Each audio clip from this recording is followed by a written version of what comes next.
우리가 무엇을 보고 사느냐라고 하는 건 매우 중요합니다. 사람이 무엇을 바라보고 사느냐 너무 중요하죠. 맹모 삼천지교라는 말도 있듯이 어떤 환경에서 무엇을 보고 자라느냐라고 하는 것은 아이들의 그 미래에 큰 영향을 미치게 됩니다. 그것은 비단 아이들만의 이야기가 아닙니다. 우리 어른들도 무엇을 자주 보느냐에 따라서 그 사람의 행동이 바뀌게 되고요. 그리고 결국에는 그의 삶이 달라지게 되어 있는 것입니다. 여기에 모인 우리 모두는 그리스도인이다 그러죠. 우리는 다 그리스도인입니다. 이 그리스도인이라고 하는 사람들은 세상을 닮아가는 사람들이 아니라 예수님을 닮아가는 그런 사람들입니다. 오늘 본문 6절에 보면 그의 안에 산다고 하는 자는 그가 행하시는 대로 자기도 행할지니라 그랬죠. 여기서 말한 그는 당연히 예수님입니다. 예수님 안에 산다고 하는 자는 예수님을 나의 구주로 믿고 예수님을 영접하는 사람들, 곧 우리 그리스도인들을 말합니다. 저와 여러분들을 말합니다. 우리 그리스도인들은 우리의 구주이신 예수님께서 행하신 대로 살아야 한다라는 그런 말씀이에요. 예수님 바라보고 예수님이 하시는 대로 살아가기 위해서 부단히 노력하는 것이 우리 그리스도인이다라는 말씀입니다. 오늘 본문에서 우리 그리스도인들이 예수님의 행위, 예수님의 삶을 본받아야 한다라고 그렇게 말씀한 이유가 있습니다. 왜 본문에서 이 말씀을 하느냐라는 것을 우리가 알아야 됩니다. 이 요한 1서가 기록될 당시에 초대교회를 위협하는 그런 이단의 세력들이 있었습니다. 그 이단들 가운데 가장 교회를 혼란스럽게 만드는 사상이 영지주의입니다. 영지주의. 이 영지주의의 문제점이 두 가지가 있습니다. 저는 이 영지주의에 어떤 문제점이 있느냐 두 가지가 있는데요. 하나는 우리가 구원을 받으려면 특별히 구별된 신비로운 지식을 가져야 한다 그렇게 주장합니다. 우리가 구원받기 위해서는 어떤 특별한 지식이 있어야 한다. 그 지식이 있어야만 구원을 받는다. 그렇게 주장하는 사람들입니다. 우리가 믿는 이 복음은 예수님의 십자가에서 이미 완성된 겁니다. 예수님께서 우리의 죄를 대신하여 십자가에 죽으심으로 우리의 죄가 용서를 받았고 그것을 믿음으로 받아들일 때 우리가 구원을 받습니다. 그런데 이 영지주의자들은 우리가 예수님의 십자가 은혜로 구원받은 것이 아니라 신비로운 지식인 영적인 지식, 즉 영지를 가져야만 구원을 받을 수 있다라고 주장하는 사람들이에요. 이것은 예수님의 십자가 은혜를 완전히 무시한 겁니다. 우리는 예수님의 십자가 은혜로 구원을 받는 건데 이 사람들은 예수님의 십자가 은혜를 무시한 겁니다. 영지주의의 또 하나 문제는 이원론입니다. 이원론. 좀 신학적인 언어를 여러분들에게 전해서 미안한데요. 잘 들어보십시오. 영지주의의 그 문제는 우리가 구원받으려면 특별한 신비한 영적인 지식이 있어야 된다. 그렇게 말했고, 또 하나는 이원론입니다. 이 이원론이라고 하는 것은 신과 인간, 영혼과 물질을 철저하게 구별해서 신과 영혼은 선한 것이지만 인간과 물질은 악하다라고 주장하는 논리예요. 그것은 단순히 선과 악을 구분하는 것으로 그치지 않고 선한 신인 예수님께서 악한 물질인 인간의 몸을 입고 이 땅에 오실 수가 없다, 그렇게 주장합니다.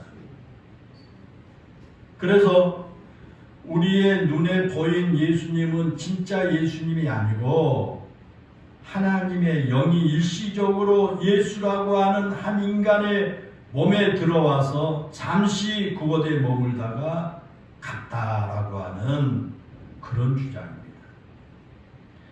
때문에 동정녀 마리아가 탄생하고 고난을 받으시다가 십자가에서 죽으신 것은 하나님의 아들 예수님이 아니라는 겁니다. 그것을 가연설이라고 그렇게 말합니다. 우리의 구주이신 예수님의 몸이 실제로 존재한 것이 아니라 환상일 뿐이라 그렇게 주장을 하는 겁니다. 이런 영주주의와 가연설이 이어가는 이유는 예수님의 육체적인 실제를 부인하는 것이고요. 그것은 곧 예수님의 십자가 죽으심을 부인함으로 십자가 은혜를 무의미한 것으로 만들어 버립니다. 그래서 예수님의 십자가 은혜는 아무런 의미가 없기 때문에 그 십자가 보혈과 은혜로 구원받은 것이 아니라 영적인 지식을 가져야 구원을 받는다라고 주장합니다. 이게 영지주의자들의 주장입니다. 그런데 오늘 읽은 우리 요한 1서에서는 이런 영지주의 이단이 잘못된 것임을 아주 강하게 증거하고 있습니다. 영지주의가 잘못됐다, 그렇게 주장하는 게 요한 1서입니다. 요한 1서 1장 1절에서 2절에 보면 태초부터 있는 생명의 말씀에 관하여는 우리가 들은 바요 눈으로 본 바요 자세히 보고 우리 손으로 만진 바라. 이 생명이 나타나신 바 된지라. 이 영원한 생명을 우리가 보았고 증언하여 너희에게 전하노니 이는 아버지와 함께 계시다가 우리에게 나타나신 바 된 이시니라. 여러분 그 말씀에 보면요, 태초부터 계신 영원하신 하나님께서 이 땅에 오셨는데 영으로만 오신 것이 아니라 우리 눈으로 보고 손으로 만질 수 있는 육체를 입고 이 땅에 오셨다라는 겁니다. 복음은 바로 그렇게 육체를 입고 이 땅에 오셔서 우리와 함께 사셨던 예수님의 십자가 죽으심을 통해 우리가 구원을 받는 것입니다. 그게 복음입니다. 그것을 오늘 본문 2절에서는 뭐라고 말합니까? 예수께서 우리 죄를 위하여 화목제물이 되셨다라고 말씀합니다. 이 화목제물이 되어 십자가의 죽으심으로 우리에게 구원을 주셨다라고 하는 그런 말씀입니다.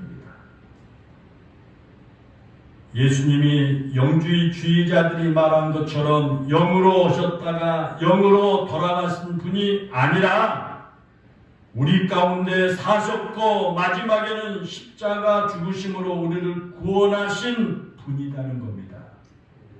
구원은 바로 그 예수님의 십자가 은혜를 통해서 이루어진 것입니다. 사랑하는 여러분, 그렇습니다. 우리의 구원은 이 땅에 육체를 가지고 오신 예수님께서 우리와 똑같은 삶을 사시다가 죄가 없으심에도 불구하고 고난을 당하시고 십자가에 처형되심으로 우리의 죄를 용서해 주신 그 예수님을 믿는 믿음에서 시작되는 겁니다. 만약에 그 영지주의자들의 주장처럼 십자가 은혜로 구원받는 것이 아니라 특별한 지식을 가져야만 구원을 받는다고 한다면 우리처럼 어리석은 사람들은 구원을 받을 수 없을 겁니다. 그러지 않겠습니까? 특별하게 지식이 있어야 되기 때문에 저와 여러분 같은 사람 구원받기가 어렵습니다. 그런 특별한 지식을 가진 사람, 똑똑하고 영리한 사람만 구원을 받게 될 것입니다. 그런데 하나님의 사랑은 똑똑하고 영리한 계층의 사람들만을 위한 게 아닙니다. 어리석고 모자라고 볼품없는 존재인 우리까지 사랑하신 것이 하나님의 사랑이고 그 사랑 덕분에 우리가 구원을 받을 수 있게 된 것입니다. 그렇다면 여러분, 예수님의 십자가 은혜로 구원을 받는 우리가 어떻게 살아야 할까? 이 자리에 참여한 우리 모두가 예수님의 십자가 은혜로 구원을 받았습니다. 그럼 이제 우리가 어떻게 살아야 할까요? 우리는 우리 안에 영지주의자들이 말한 것처럼 어떤 영적인 지식은 없지만 우리에게 삶의 본을 보여주신 예수님을 본받는 삶을 살아야 합니다. 우리가 구원을 받았다는 증거는 어떤 특별한 지식을 가진 게 아닙니다. 내가 성경에 많은 지식을 가졌기 때문에 구원받은 게 아닙니다. 우리의 삶에서 예수님을 닮는 삶을 사는 겁니다. 예수님처럼 사는 겁니다. 그러면 여러분, 우리가 어떻게 예수님을 닮은 삶을 살 수 있을까? 어떻게 우리가 예수님처럼 살 수가 있을까요? 오늘 본문은 우리에게 두 가지를 가르쳐 줍니다. 우리가 예수님처럼 살려면 어떻게 해야 하는가라는 걸 두 가지로 말씀합니다.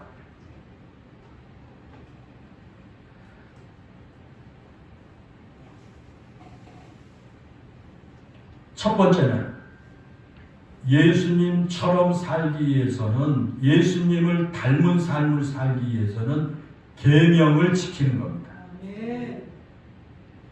예수님께서 공생의 3년 동안 제자들에게 많은 것을 가르치셨습니다. 어떻게 가르쳤습니까? 말씀으로 제자들을 가르치셨고요. 제자들의 발을 씻기신 것처럼 예수님이 행동과 그 삶으로 가르쳐 주셨습니다. 말씀과 자신의 삶을 통해서 제자들을 가르쳤습니다. 그 예수님의 가르침을 지키며 사는 사람이 예수님을 닮은 사람인 겁니다. 오늘 본문을 기록한 사도 요한은 예수님을 직접 본 사람이에요. 예수님을 직접 봤어요. 사도 요한은 예수님의 말씀을 직접 들었고요. 예수님께서 제자들의 발을 씻겨주신 것도 직접 보았습니다. 겟세마네 동산에서 십자가를 앞에 놓고 처절하게 기도하시는 그 모습도 보았고요.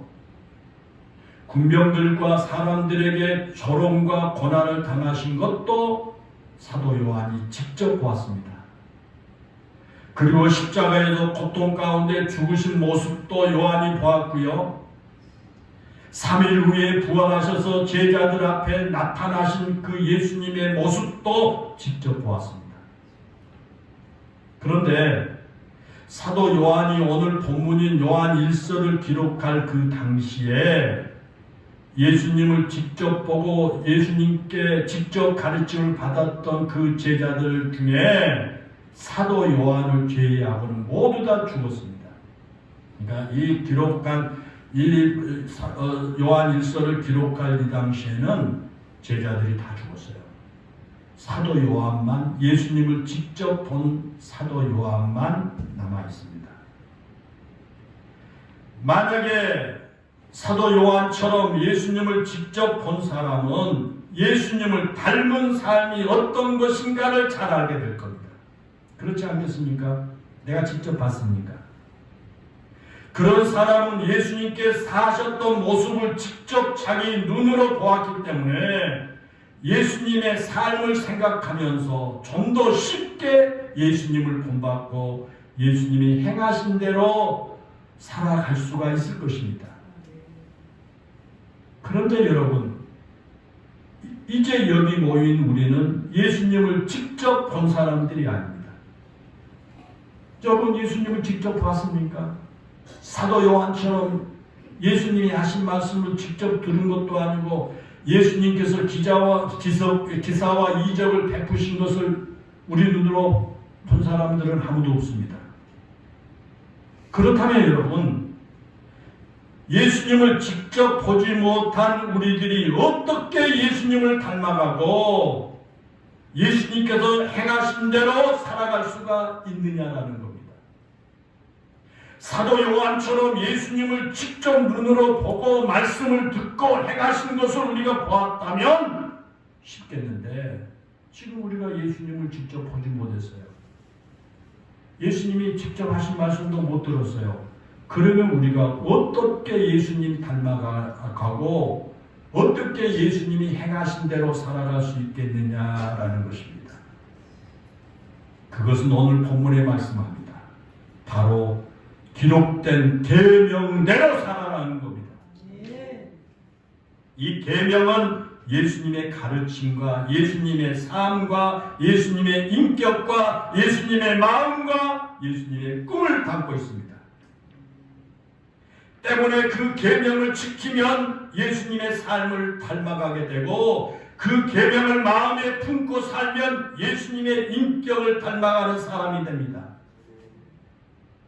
그리고 그 계명을 지키고 사는 사람은 예수님의 마음을 품고 예수님의 꿈을 이루는 삶을 살아갈 수가 있는 것입니다. 그러니까 우리가 사도 요한처럼 직접 우리 눈으로 예수님 보지 못하고 직접 하신 말씀을 듣지 못하고 예수님께서 행하신 것을 직접 보지 못했다고 할지라도 우리가 기록된 그 계명을 따라서 살아가면 예수님 닮는 삶을 살 수가 있다라는 그런 말씀입니다. 사랑하는 여러분, 예수님을 닮아가는 진정한 그리스도인으로 살고 싶습니까? 그렇다면 기록된 계명을 따라야 합니다.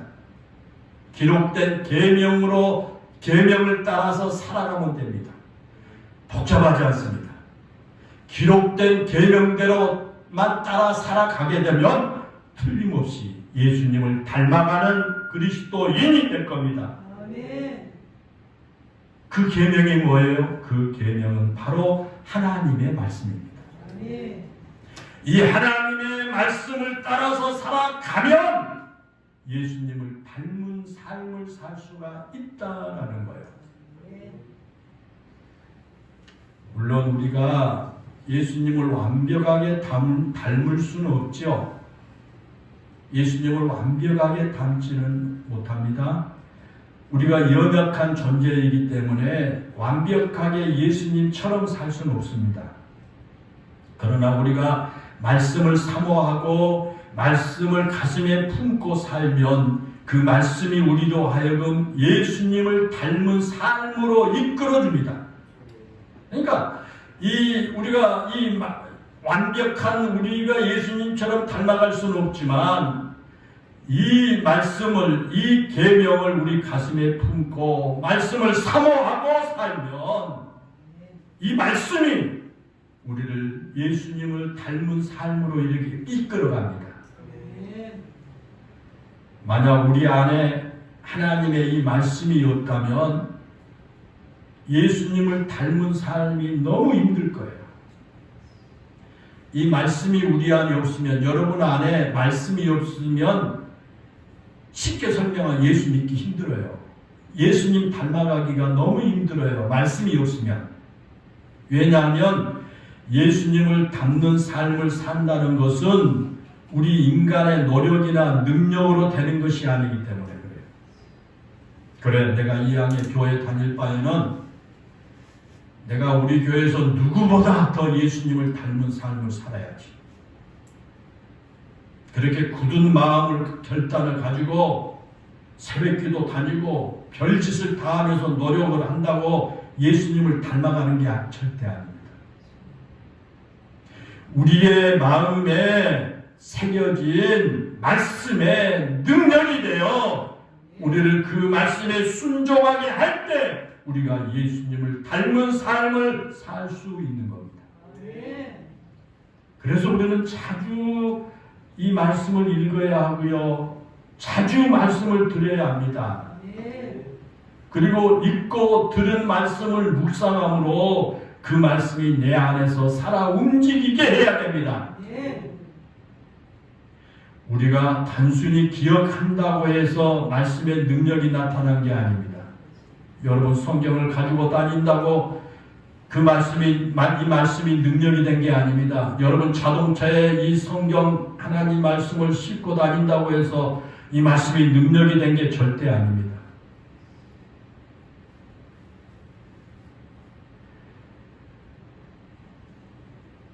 우리가 단순히 기억한다고 해서 말씀은 절대 능력으로 나타나지 않습니다. 말씀을 들었다고 해서 그 말씀이 나를 이끄는 것이 아닙니다. 말씀이 나를 이끌고 그 말씀대로 살려면 그 말씀이 내 안에서 살아서 역사해야 됩니다. 말씀이 살아서 내 안에서 역사할 때 그 말씀은 능력의 말씀으로 변합니다.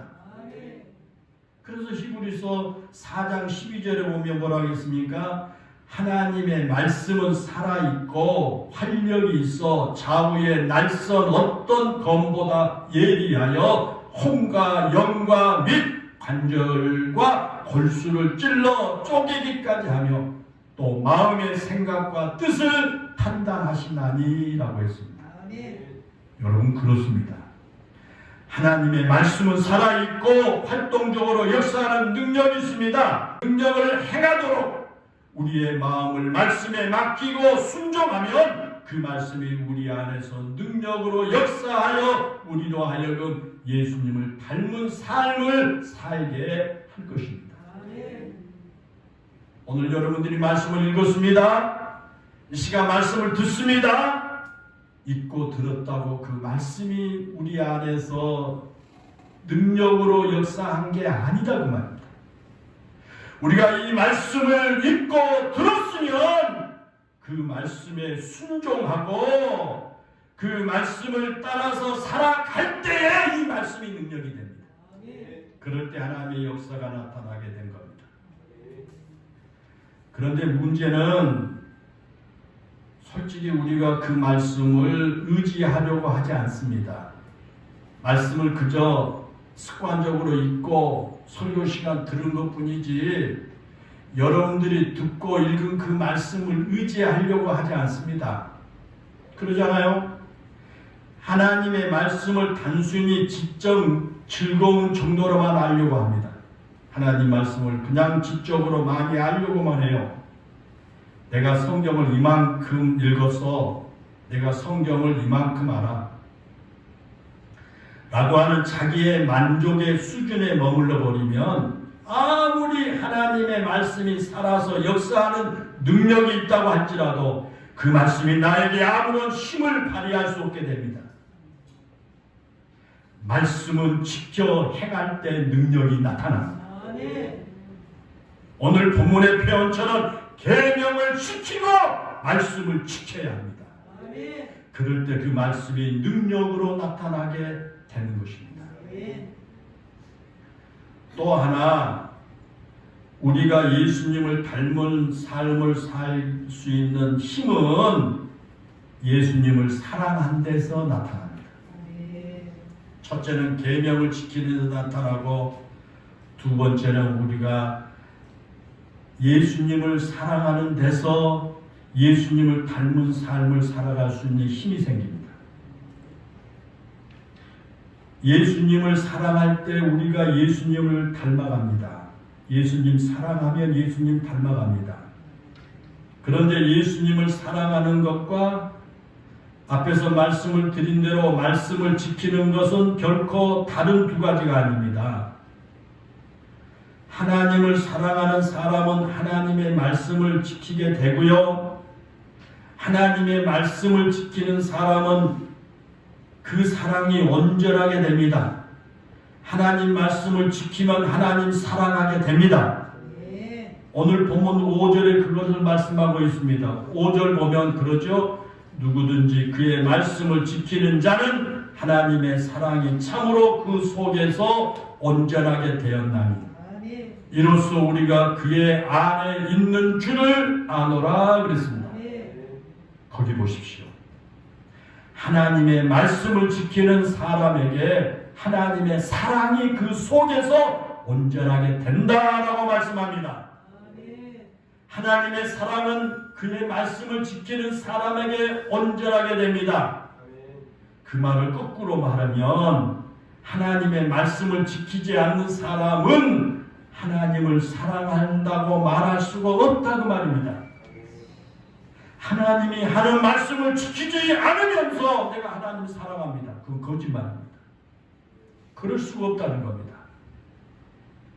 사랑하는 여러분, 사랑에는 힘이 있습니다.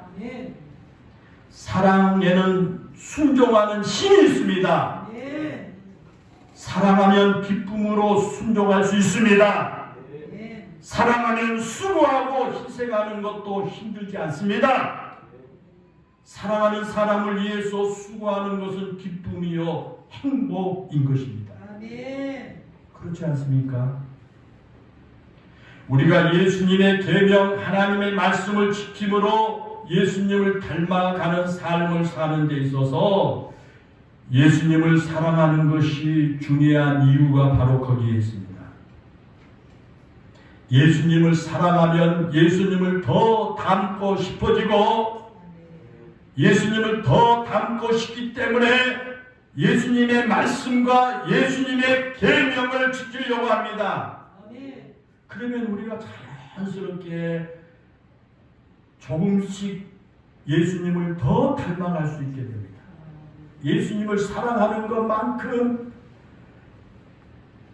예수님의 말씀에 관심을 가지고 예수님의 말씀을 더 우리가 읽고 예수님의 말씀을 더 듣고 그래서 예수님을 더 닮아가게 된다라는 겁니다. 우리가 잘 아는 이야기가 요한복음 21장에 나옵니다. 거기에 보면 예수님께서 부활하신 후에 베드로를 비롯한 7명의 제자들이 갈릴리 호수에서 고기잡이를 하고 있었습니다. 그런데 거기에 예수님께서 찾아오셔서 베드로에게 묻습니다. 요한의 아들 시몬아, 내가 이 사람들보다 나를 더 사랑하느냐라고 물으셨습니다. 그리고 그 질문을 3번이나 내가 나를 사랑하느냐, 내가 나를 사랑하느냐, 내가 이것들보다 나를 더 사랑하느냐 3번이나 반복해서 묻으십니다. 사랑하는 여러분, 왜 예수님께서 내가 나를 사랑하느냐라고 물으셨을까요? 예수님께서 베드로에게 묻고 싶은 질문이 많았을 겁니다. 예를 들면 절대로 예수님을 부인하지 않고 예수님과 함께 죽을지언정 예수님을 떠나지 않겠다고 호장담하던 그 용기가 지금 어디로 갔느냐라고 물으실 수도 있을 겁니다. 부활한 나를 만났으면서도 왜 갈릴리 옛 생활로 돌아가 버렸느냐라고 예수님이 물으실 수도 있습니다.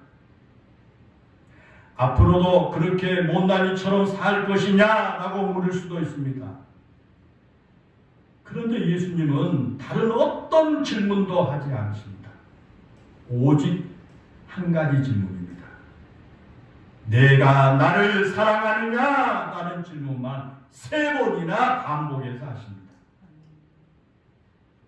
여러분, 왜 예수님께서 그 질문만 3번이나 반복해서 하셨을까요?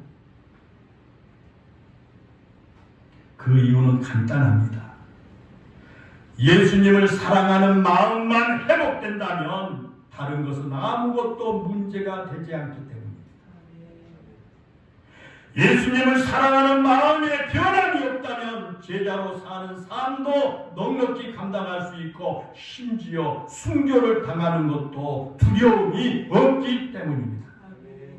모든 것이 예수님을 사랑하느냐에 달려 있습니다. 그래서 예수님은 다른 어떤 질문도 하지 않으시고요, 내가 나를 사랑하느냐라고 질문합니다. 다른 질문이 필요 없습니다. 예수님을 사랑하는 마음만 회복하면 모든 것은 해결되기 때문입니다. 사랑하는 여러분, 예수님은 오늘도 우리에게 똑같은 질문을 하십니다. 저와 여러분에게 똑같이 질문합니다. 내가 나를 사랑하느냐라고 물으십니다. 이 물음에 우리가 네, 내가 주님을 사랑합니다 라고 대답할 수 있다면 예수님은 그래, 그러면 됐다 라고 말씀을 하실 겁니다. 예수님을 사랑하기만 하면 우리는 예수님을 닮아가고 싶은 마음이 간절해지게 될 것이고, 그 간절함이 우리로 하여금 예수님의 말씀을 행하도록 용기를 줄 것입니다. 그러면 자연스럽게 예수님을 닮아갈 수가 있습니다. 그러기에 우리는 자주 우리 스스로에게 나는 지금 예수님을 사랑하고 있는가? 라고 물어봐야 합니다. 그리고 예수님께서 나에게 지금 내가 나를 사랑하느냐라고 물으신다면 베드로처럼 제가 예수님 사랑하는 줄을 예수님께서 아십니다 라고 대답할 수 있어야 할 줄로 압니다. 예수님을 사랑하는 사람은 예수님의 말씀을 따라 살아가게 되어 있습니다. 요한일서 5장 3절에 보면 하나님을 사랑하는 것은 이것이니 우리가 그의 계명을 지키는 것이라 그의 계명들은 무거운 것이 아니로다 그랬습니다. 그렇습니다. 하나님을 사랑하는 사람은 하나님의 계명, 하나님의 말씀을 지키게 되어 있습니다. 그리고 하나님을 사랑하는 사람에게는 말씀을 지키는 것이 무거운 짐이 아닙니다. 말씀을 지키는 것이 기쁨입니다. 말씀을 지키는 것이 절대 힘든 일이 아닙니다. 사랑의 힘에 이끌려 자연스럽게 말씀을 따라 살아가게 될 겁니다. 때문에 중요한 게 사랑입니다. 하나님을 사랑하느냐라는 겁니다. 예수님을 사랑하느냐라는 겁니다. 하나님을 사랑하는 이 마음만 있다면 여러분에게 주어진 여러 가지 직분들을 기쁨으로 감당할 수가 있을 겁니다. 그러나 만약에 하나님을 사랑하는 마음이 없다면 아무리 종교적인 행위를 하면서 내가 뭔가 나에게 맡겨준 일을 하려고 할 때 그것은 나에게 무거운 짐이요 너무너무 힘들 겁니다. 문제는 내가 하나님을 사랑하느냐에 있습니다. 그래서 예수님 이 시간 여러분에게 똑같이 질문합니다. 여러분에게 맡겨진 사역에 여러분의 맡겨진 직분에 무거운 짐이 된다면 잘 들으십시오. 내가 나를 사랑하느냐라고 물으십니다. 여러분이 하나님을 사랑하는 사랑이 회복되기를 원하십니다. 우리가 예수님을 사랑하는 그 사랑이 회복되기를 원하십니다. 사랑하는 여러분, 다시 한번 묻겠습니다. 여러분 하나님을 사랑하십니까? 내가 나를 사랑하느냐라고 하나님이 물으신다면 예, 제가 하나님 사랑합니다 라고 대답할 수 있습니까? 이 물음에 예라고 대답할 수 있는 여러분 모두가 되시기를 주의 이름으로 축원합니다. 그러면 여러분들이 예수님을 닮아가는 사람이 되고 여러분 안에 예수님이 행하신 대로 살아갈 수 있는 힘과 용기가 생기게 될 것입니다. 여러분에게 하나님을 섬기면서 잃어버렸던 그 기쁨이 회복되고 감사가 회복되고 여러분에게 힘이 생기게 될 겁니다. 혹시 우리가 하나님의 말씀을 따라 살아가다가 부족한 부분이 많이 생겨도 괜찮습니다. 하나님께서는 우리에게 언제나 완벽한 걸 요구하지 않습니다. 여러분에게 하나님께서 완벽한 걸 요구하지 않아요. 하나님은 우리의 연약함을 다 알고 계십니다.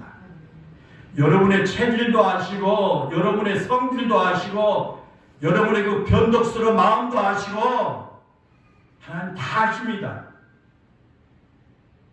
우리가 말씀을 따라 살려고 하다가 때로는 실수를 할지라도 하나님은 나무라지 않습니다.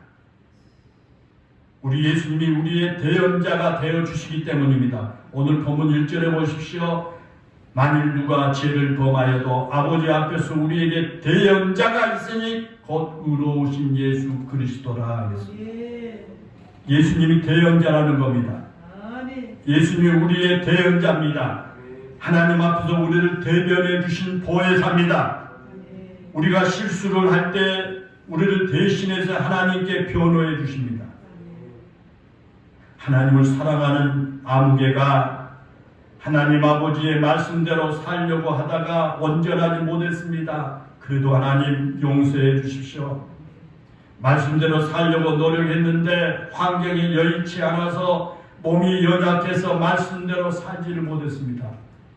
그래도 그는 하나님 아버지를 사랑하는 사람이니 긍휼히 여겨주십시오 라고 예수님이 변호해 주십니다. 우리의 대변자입니다. 오늘도 우리를 위해서 그렇게 기도하고 계십니다. 그래서 우리가 실수를 하더라도 벌을 받지 않고 다시 기회를 얻어 살아갈 수가 있는 겁니다. 사랑하는 성도 여러분, 이 시간 내가 나를 사랑하느냐라고 물으신 하나님의 말씀에 예, 제가 하나님을 사랑합니다라고 자신 있게 대답할 수 있기를 바랍니다. 그리고 하나님을 사랑하는 그 마음 변치 않고 잘 간직하시고 그 사랑에 이끌려 사시기를 바랍니다.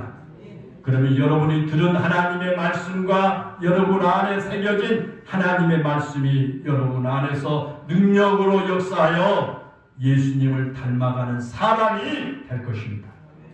그리고 조금씩 예수님의 모습을 닮아가는 성숙한 그리스도인으로 성장하게 될 것입니다.